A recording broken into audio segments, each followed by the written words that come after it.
Assalamualaikum warahmatullahi wabarakatuh. Pada kesempatan ini saya akan membacakan hadis jariyah ya, yang menyatakan Allah di langit. Yang dimana Rasulullah SAW bertanya kepada dia, di mana Allah? Maka dia menjawab, Allah di langit. Ini dinukilkan oleh Imam Asy-Syafi'i dalam kitabnya Al-Um ya, Al-Um juz 6 cetakan dari Ibnu Hajam ya, atau Darul Wafa Bayrut, halaman 706 dan 707.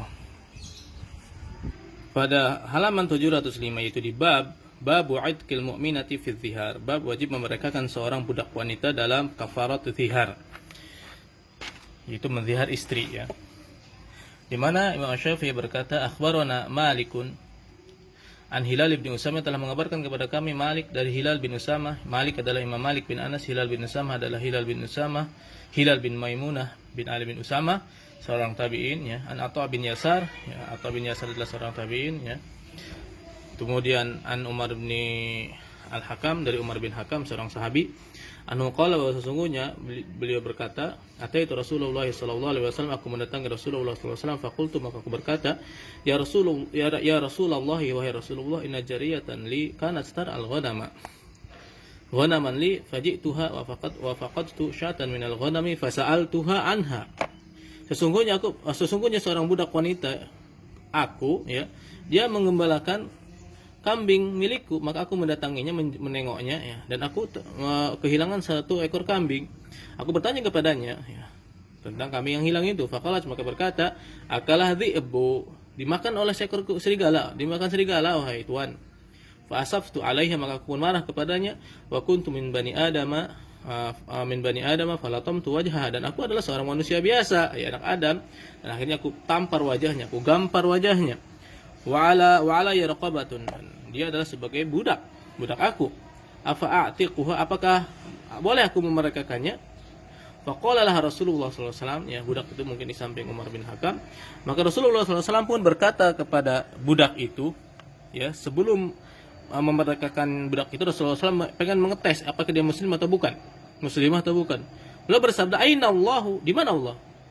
Faqalat, maka berkata, fis samai, dia dengan menunjuk di langit ya, fis samai, di langit. Faqala, maka berkata Rasulullah SAW, man ana, siapa aku? Faqalat, anta Rasulullah, maka adalah Rasulullah, utusan Allah. Qala fa'atikha, maka Rasulullah SAW bersabda, merdekakanlah oleh engkau wahai Umar bin Hakam dia. Qala Umar bin Hakam, maka Umar bin Hakam berkata, asya'un ya Rasulullah kunna nasnauha fil jahiliyati, ada sesuatu yang wahai Rasulullah di mana kami dulu suka melakukannya di zaman jahiliyah. Di antaranya adalah kunna na'til kuhana, biasanya kami suka mendatangi dukun-dukun pada zaman jahiliyah. Faqala Nabi sallallahu alaihi wasallam, Rasulullah SAW bersabda, la ta'tul kuhana, jangan kalian datangi dukun. Faqala Umar, maka Umar berkata, wa kunna natatayyaru, dan kita biasanya suka menyandarkan kesialan ya Rasulullah kepada tempat, kepada suara, kepada tanggal, kepada waktu dan yang lainnya. Faqala, maka Rasulullah SAW bersabda, inna dzalika syai'un yajiduhu ahadukum fi nafsihi fala yasuddannakum, sesungguhnya tatayur itu adalah sesuatu yang didapati oleh salah seorang dari kalian dalam dirinya, itu anggapan diri kalian saja, maka jangan sampai kalian terhalang oleh anggapan itu. Intinya bahwa di sini menunjukkan bahwa hadis ini adalah hadis yang sahih, bantahan terhadap orang-orang Asy'ariyah ya sekarang ini yang mengatakan hadis ini adalah hadis dhaif. Ya, di antaranya adalah Al-Kautsari. Dan juga orang-orang Asy'ariyah mengatakan tidak boleh mengatakan Allah itu di mana. Bertanya Allah itu di mana enggak boleh. Ya, katanya. Karena kata di mana itu adalah a'rad, atau bagian dari a'rad yang di mana membutuhkan sesuatu ahyaz dan jihad, yaitu berarti menunjukkan ruang dan waktu. Karena di mana itu ada kan hanya pantas untuk makhluk. Jadi haram berkata seperti itu.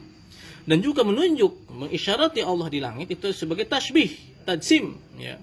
Karena berarti Allah berada pada ahyaz dan jihad, ruang dan waktu. Berarti Allah seperti makhluk, dan berarti tajsim. Berarti kalau tajsim hukumnya kafir, kufur dan musyrik ya. Hukumnya syirik kita mengatakan Allah di mana atau menunjuk Allah ke langit seperti itu. Tapi Rasulullah SAW berbeda dengan mereka. Rasulullah SAW membolehkan justru bertanya di mana Allah, dan juga Rasulullah SAW membiarkan ya, membenarkan si budak wanita menunjuk bahwa Allah di langit, mengatakan Allah di langit. Dan justru oleh Imam Asy-Syafi'i justru dinukil hadis ini yang kata mereka dhaif dalam bab zihar. ya, dengan sanad yang sangat kuat sekali itu, ya. Dan beliau mensyaratkan, ya, dalam bab zihar itu kan disyaratkan bahwa yang dimerdekakan adalah seorang budak yang beriman. Dan beliau membawakan dalilnya dengan hadis ini. Di samping surat An-Nisa ayat surat An-Nisa ayat 92, dan juga hadis ini, hadis Muawiyah bin Hakam ini, atau hadis Umar bin Hakam ini. Berarti bahwa akidah yang mengatakan Allah tidak boleh diisyarati, Allah tidak boleh ditanya di mana, itu adalah akidah yang jelas bukan bersumber dari Al-Quran dan Sunnah, tapi akidah yang bersumber dari ilmu kalam, ya, seperti yang disebutkan juga oleh orang-orang Mu'tazilah, seperti yang disebut oleh Imam Asy'ari dalam kitabnya Maqalat Islamiyin, bahwa akidah yang mengatakan Allah tidak berarah, ya, tidak di atas, tidak di bawah, tidak di sini, tidak di sana, tidak boleh diisyarati dan sebagainya, adalah akidah Mu'tazilah. Adapun akidah yang benar itu berdasarkan Al-Quran dan Sunnah, berdasarkan akidah para salaful ummah, boleh-boleh saja kita mengatakan di mana Allah. Ya, tentunya Allah di langit. Bukan artinya kita menyamakan Allah dengan makhluk, ya, karena Rasulullah SAW melakukannya seperti ini, ya, seperti itu. Jadi ini ya, juz 6, katakan dari Ibnu Hazm, Bayrut, Lubnan. Jadi berbahagialah orang yang berakidah salaf. Akidah salaf adalah akidah yang paham terhadap dalil dan juga aslam, yang lebih selamat. Wallahu alam. Assalamualaikum warahmatullahi wabarakatuh.